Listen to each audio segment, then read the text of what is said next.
Hello everyone, and welcome to today's lecture on object-oriented program. And today we're going to cover tuples and dictionaries.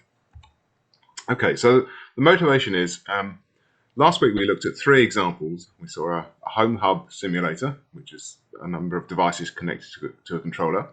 We saw a pizza app, where a pizza was generated, random pizza was generated with some random toppings. And we saw a sort of a simulation of a university broadcasting app where we can broadcast messages.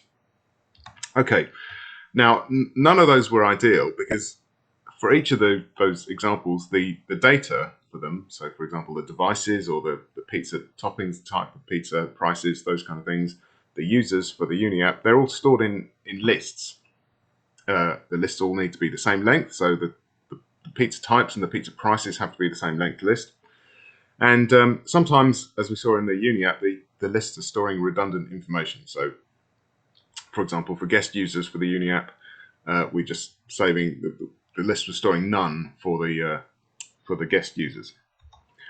And then none of those things are very flexible. So, for example, if we're talking about the home hub where we've got a number of devices that we want to control, they may have different attributes, they may have different data associated with them, and how can we control those things just by storing stuff in lists where we've got each list that stores one particular attribute and each all the lists have to be the same length. So that would get really complicated if we had a home hub where we were creating lots of devices that were attached to it and they all have different information that they store.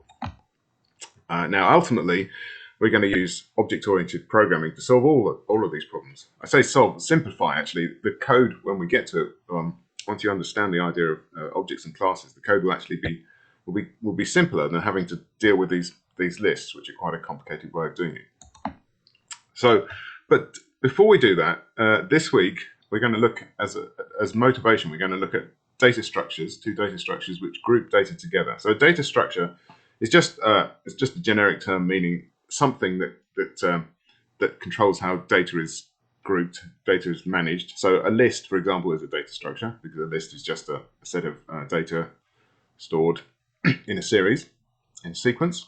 We're going to use this week two data structures, tuples, which are a way of storing several values together, and dictionaries, which are a way of associating one value with another. Okay, so the objective then is to look at, first of all, tuples. Why do we use them? What's the rationale? How do we use them? How do we get them back from functions? Or we'll use functions to demonstrate them actually, because it's a really good way of getting more information than just one thing back from a function. And we'll look at the enumerate function, and we'll look at how many values you can store in a tuple. And then we'll look at dictionaries towards the end, where we look at how we create dictionaries and use them and some examples. Okay, I'm going to finish this video here, and then we'll get on in the next one to look at tuples.